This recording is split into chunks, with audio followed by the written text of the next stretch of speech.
신약성경 117면 누가복음 13장 10절에서 17절까지의 말씀을 봉독해 드립니다.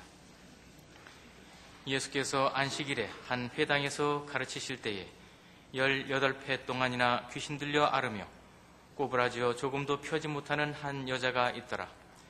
예수께서 보시고 불러 이르시되 여자여 네가 네 병에서 놓였다 하시고 안수하시니 여자가 곧 펴고 하나님께 영광을 돌리는지라.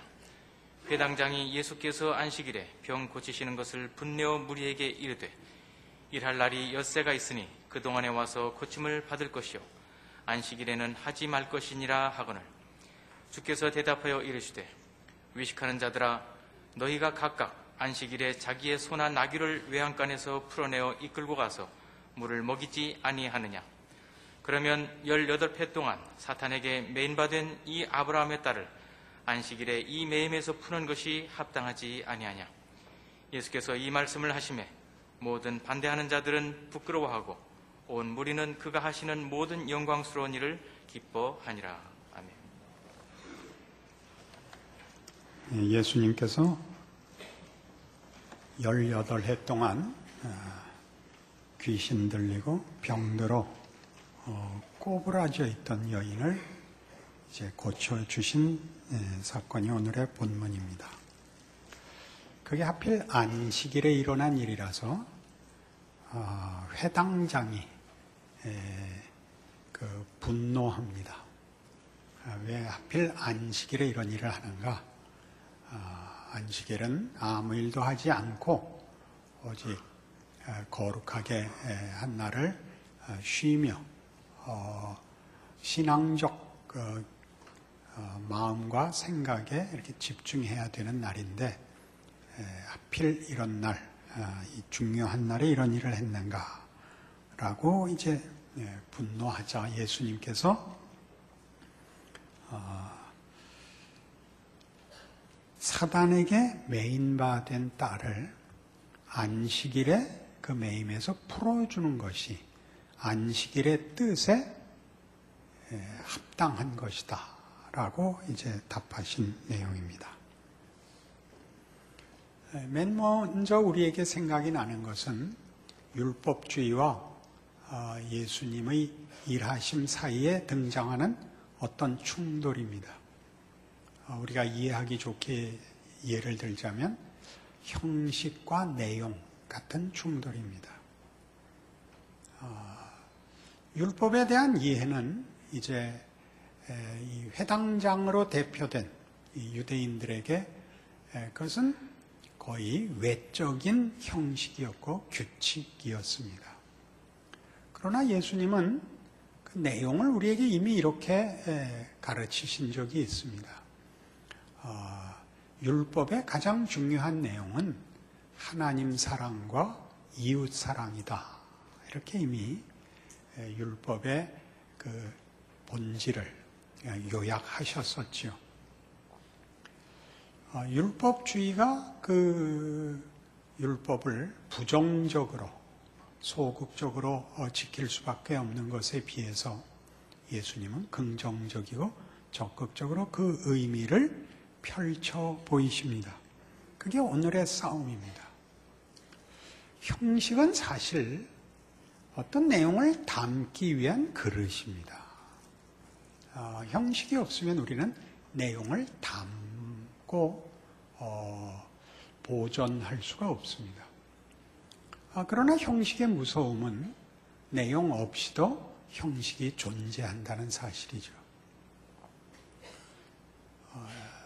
예수님께서 지금 가르치시는 것 같이 그 형식이 무엇을 담기 위한 것이었느냐를 놓치면 그 내용 없는 그릇에 불과해지고 그 형식이 내용을 대신하게 되는데 그 내용이 가지는 생명과 진리, 용서, 회복, 충만을 다 합친 사랑이라는 것이 형식으로는 도저히 다 증명될 수 없다. 그렇게 말씀하시는 것이죠.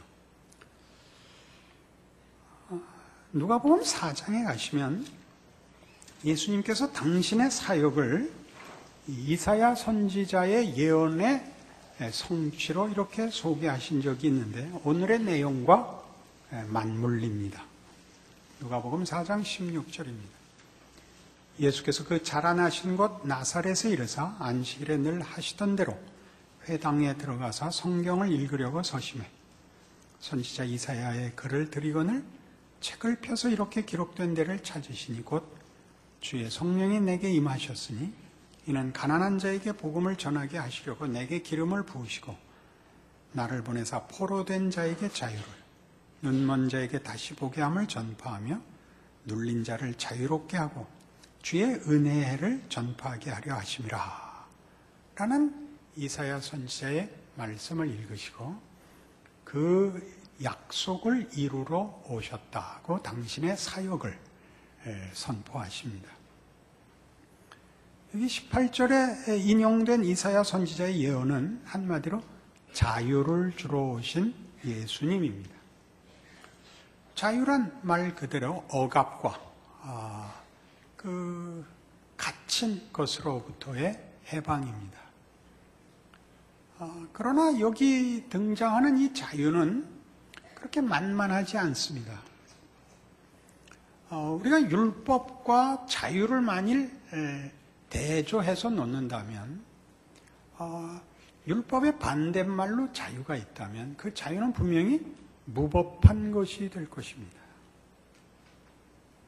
우리는 종종 예수 그리스도로 말미암는 은혜의 구원을 논할 때마다 이 율법과 자주 충돌하곤 합니다.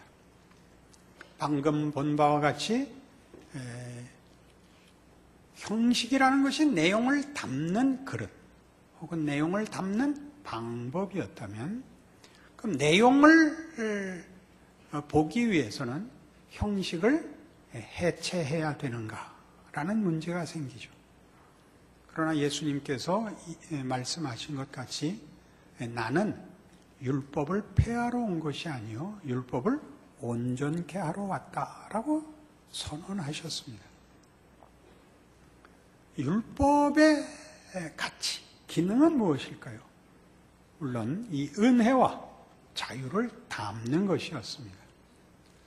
율법이 묶고 가두는 역할로 더 우리에게 강하게 이해가 된다면 풀고 놓아주는 것과는 서로 충돌해 보이는데 어떻게 예수님께서는 은혜를 선포하며 사랑을 말씀하시면서 율법을 온전케 하실 수 있을까요?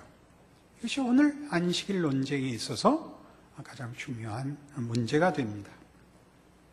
갈라디아서 4장에 가시면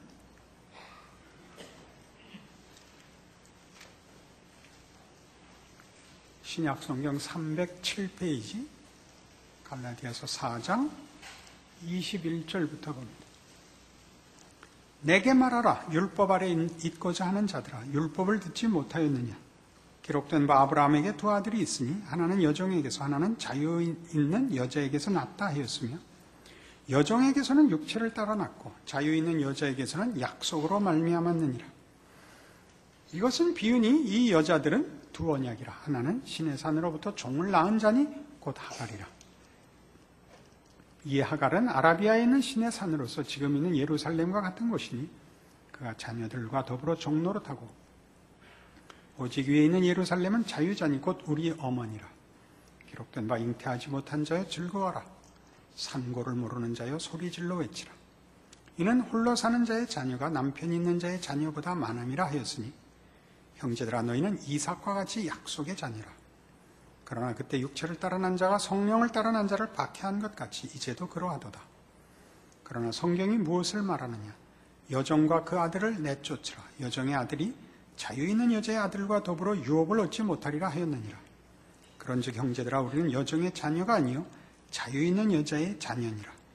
그리스도께서 우리를 자유롭게 하려고 자유를 주셨으니 그러므로 굳건하게 서서 다시는 종의 멍에를 매지 말라. 아브라함에게 두 아들이 있습니다. 첫째 아들은 이스마엘입니다. 둘째가 이삭이죠. 이스마엘은 여기서 설명하는 대로 육체를 따라 납니다. 육체를 따라 났다는 건 자기가 그 자식을 만듭니다. 이삭은 약속을 따라 났다고 합니다. 하나님이 그 자식을 만들었다는 말입니다. 둘은 이렇게 대비되는 것입니다. 하나님이 아브라함에게 사라와의 사이에 아이를 주기로 했는데 사라는 애 낳을 나이가 지났습니다. 사라도 자기가 애를 못 낳을 줄 알고 자기 여종을 보내어 애를 낳게 했죠. 이스마엘입니다. 하나님이 노하시고 아브라함에게 거듭 확인합니다. 네 몸에서 날 자, 사라와의 사이에서 날 자, 내가 약속한 자 해서 지금 둘을, 하나는 육체를 따라나 종일 수밖에 없고 하나는 약속을 따라나 하나님이 주신 약속의 자녀라. 약속의 자녀는 법적으로도 사라로부터 낳았기 때문에 아브라함의 자식으로 그 유업을 이들 법적 지위를 가지고, 이스마엘은 여종에게서 낳기 때문에 종의 신분으로 태어나 아버지의 유업을 잊지 못합니다. 여기서 이제 자유라는 개념이 우리에게 새롭게 다가옵니다. 그것은 어떤 억압과 갇힘 속에서의 해방과 놓아줌과 다른 더 깊은 의미를 가지죠. 예를 들면 우리 아까 형식을 내용을 담는 그릇이라고 했습니다. 내용을 담는 법칙이라고도 했습니다. 이 비유를 약간 바꿔서 운동 경기장을 생각해 보십시오. 축구 경기장 그러면 적당한 넓이, 그게 가로가 한 95m 해서 98m쯤 되고, 세로가 한 40m쯤 되고 아마 그렇겠죠. 그런 큰 경기장을 만들면 경기장과 경기장 아닌 것을 구별하기 위하여 선을 긋습니다. 규칙의 일부죠. 규격이라고 하죠. 그리고 축구를 하는 규칙이 있습니다. 발로만 차야 된다. 머리로도 물론 할 수 있다. 단 손으로 만지면 안 된다. 규칙이죠. 그것은 어떻게 보면 제한입니다. 금 밖에 나가는 것은 안 됩니다. 금 안에서 해야 되고, 손으로 하면 안 되고, 붙잡으면 안 되고, 물어도 안 되고, 간지럼을 태워도 안 됩니다. 그런 것을 우리는 제한이라고 얘기하지 않습니다. 그것이 경기를 가능하게 하는 것입니다. 그렇죠? 예전엔 많이 썼던 농담인데 요즘은 안 쓰는 오래전 농담 이런 게 있습니다. 강릉에 있는 어느 초등학교 학생들이 어제 아침에 12명이 갑자기 죽었답니다. 아니 애들이 왜 죽어? 6명은 금 밟아서 죽고 6명은 공 맞아서 죽었대. 피구를 한 겁니다. 우리가 그렇게 표현했죠. 금 밟으면 죽었습니다. 공에 맞으면 죽고. 영어로는 아웃인데 우리는 죽었죠. 사망을 했습니다. 금을 밟는다는 것은 규칙을 깨는 것으로서 경기에 속할 수 없는 것입니다. 그죠? 그러나 금, 규칙이 경기 자체는 아닙니다. 경기는 경기자, 인격적 존재가 하는 것입니다. 그래서 그것은 다만 금을 밟느냐 안 밟느냐, 규칙을 지키느냐 안 지키느냐가 아니라 어느 수준의 경기를 하느냐입니다. 우리 최근에 본 가장 놀라웠던 경기는 바르셀로나와 맨유의 축구였습니다. 거의 환상적인 축구였습니다. 놀라웠죠. 축구를 어떻게 저렇게 잘하는가. 메시는 발에 발 대신 공이 달려있는 것 같습니다. 뛰다가 아무 때나 꼴에다가 발길질을 하면 발목 아래 공이 분리돼서 들어가는 것 같이 공이 발에 붙어 있는 게 아니라 발이 곧 공인 사람인 것 같습니다. 안 그렇습니까? 예, 잘못하면 헤딩을 하면 왜? 머리는 날아가고 공이 대신 경기는 규칙 내에서 저 밑에 전제되고 있는 것이지 경기 중에 경기 그 상황에 사실은 그 전면에 등장하지 않습니다. 그렇지 않습니까? 그런데 이 경기를 하려면 경기장에 최소한 소유주여야 되는 것입니다. 그걸 할 수 있는 자유인, 어떤 의미? 경기장을 보존하고 유지해야 하는 관리인 자격보다 높아야 되는 것입니다. 이게 종과 자유입니다.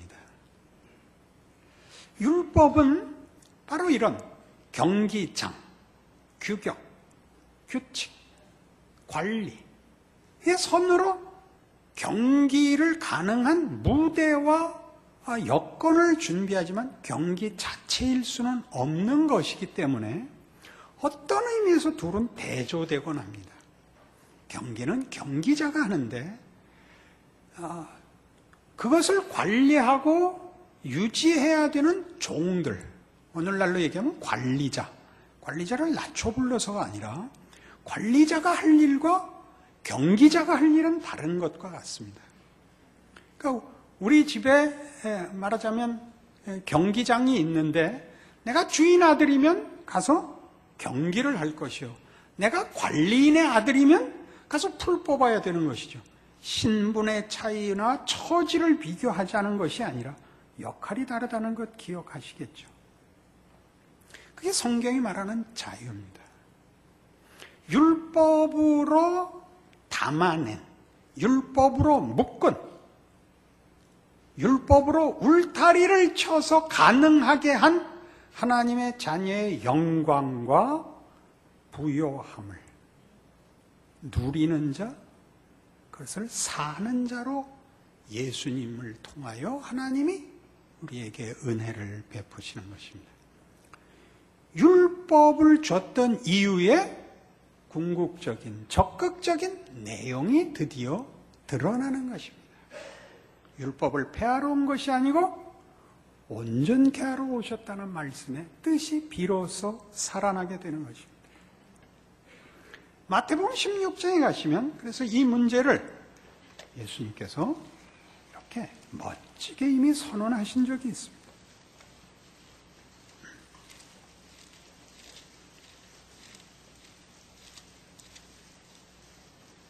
마태복음 16장 16절, 시몬 베드로가 대답하여 이르시되 주는 그리스도시요 살아계신 하나님의 아들이시니이다. 예수께서 대답하여 이르시되 바요나 시몬아 네가 복이 있도다. 이를 네게 알게 아니는 혈육이 아니요 하늘에 계신 내 아버지시니라. 또 내가 네게 이르노니 너는 베드로라. 내가 이 반석 위에 내 교회를 세우리니 음부의 권세가 이기지 못하리라. 내가 천국 열쇠를 네게 주리니 네가 땅에서 무엇이든지 매면 하늘에서도 매일 것이요 내가 땅에서 무엇이든지 풀면 하늘에서도 풀리리라 라고 약속하십니다. 무엇을 매고 무엇을 푸는가요? 율법같이 이렇게 어느 무대를, 조건을 정하는 일은 늘 있어야 되는 것입니다.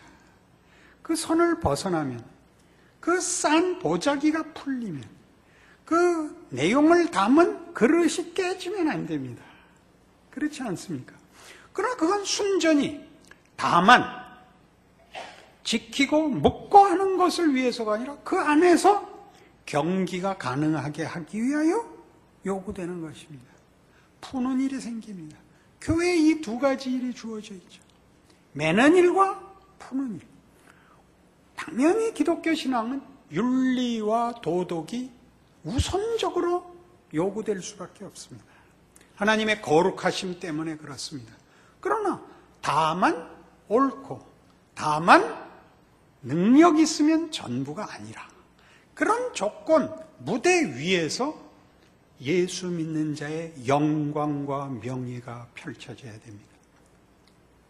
신성의 부름을 받는 하나님의 자비하심과 거룩하심의 부름을 받은 그의 자녀, 하나님을 아버지라 부르는 자녀의 특별한 명예를 드러내야 하는 것입니다. 여기에 바로 자유가 책임을 조건으로 가질 수밖에 없는 이유가 풀립니다. 우리는 은혜는 아무 책임도 없는 것이라고 생각하죠. 늘 잘못하고 또 잘못해도 은혜라는 이름으로 무한의 면죄부를 소유하는 것, 자유라는 이름으로 아무의 방해도 제한도 책임도 없이 끝없이 자기 마음대로 하는 것, 이런 것이 자유가 아닙니다. 그것은 인간이라는 존재를 과소평가하는 것이요, 하나님이 우리에게 신성을 부여하기 위하여 우리의 제한된 조건 속에서 어떤 지혜와 능력으로 허락한 것인지 질서를, 근거를 무시하는 것입니다. 은혜는 당연히 우리를 책임으로 이끕니다. 자유도 우리에게 책임을 요구합니다. 그때의 책임은 강요가 아니라 명예인 것입니다. 훌륭하려면 성실해야 합니다. 가만히 앉아서 훌륭해질 수는 없습니다. 실력이 있으려면 노력해야 합니다. 소원만 하면 되는 것이 아닙니다. 이 회당장이 받는 중요한 예수님으로부터의 꾸지람, 외식하는 자요 라는 건 무엇을 의미하죠? 그릇이 전부인 줄 알고, 그래서 내용이 살아 움직이는 것을 할 수 없었던 자의 제한입니다. 내용을 가질 수 없는 자가 자기 정체성을 증명할 적극적인 방법은 없습니다. 그것은 정죄하는 방법밖에 없습니다. 자신의 내용의 빈약함을 감추는 방법은 화를 내는 방법밖에 없습니다. 가난하기 때문이죠. 적극적으로 보일 것이 없으면 남이 하는 것을 흠을 잡을 수밖에 없게 되는 것입니다. 이 분노하는 이유입니다. 그리하여 자신의 가난함과 내용 없음을 뭐라 그러죠? 슬쩍 변명하는 것이죠. 슬쩍 외면하는 것이죠.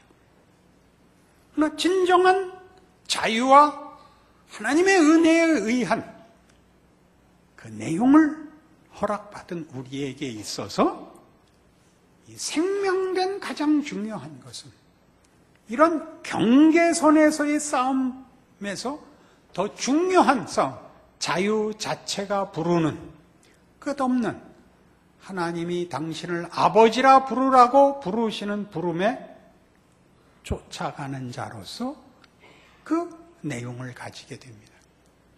노력하고 소원하고 애쓰고 간절해지는 것 말입니다. 그게 기도지요. 기도란 할 일을 안 하고 다만 주문을 외워 때우는 것이 아닙니다. 기도란 열심을 내어 최선을 다하여 진심을 담아 노력하는 자의 당연한 표현입니다.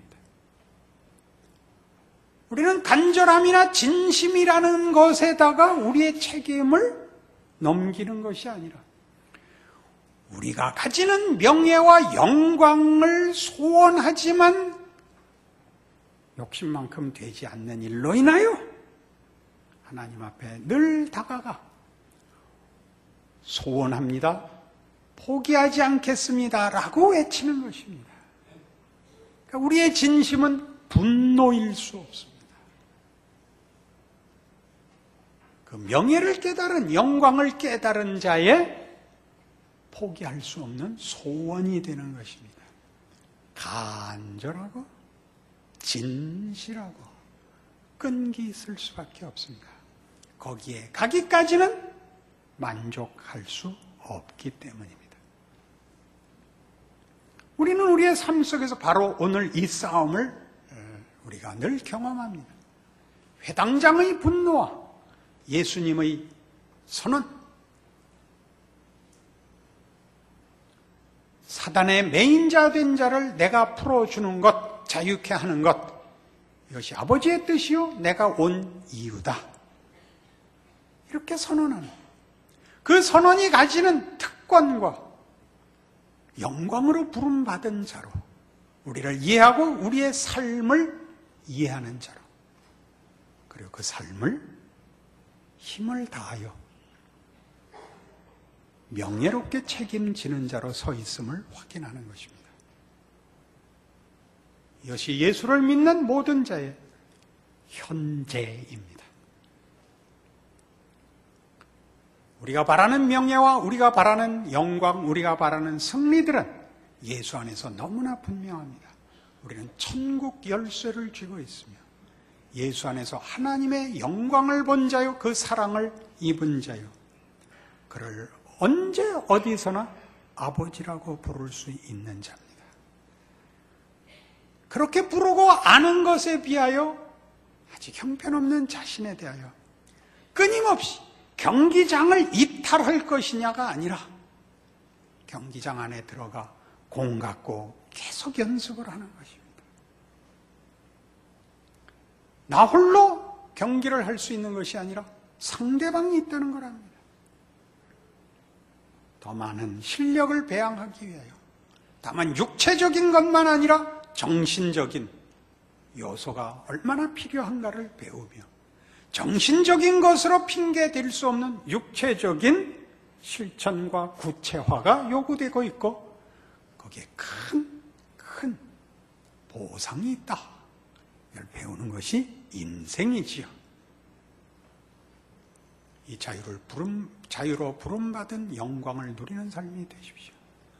쫓아다니면서 싸우자 그러지 마시고, 이런 유명한 말이 있습니다. 비평이 자기가 파괴한 작품 위에 깃발을 흔드는 짓일랑 하지 마라. 작품을 만드십시오.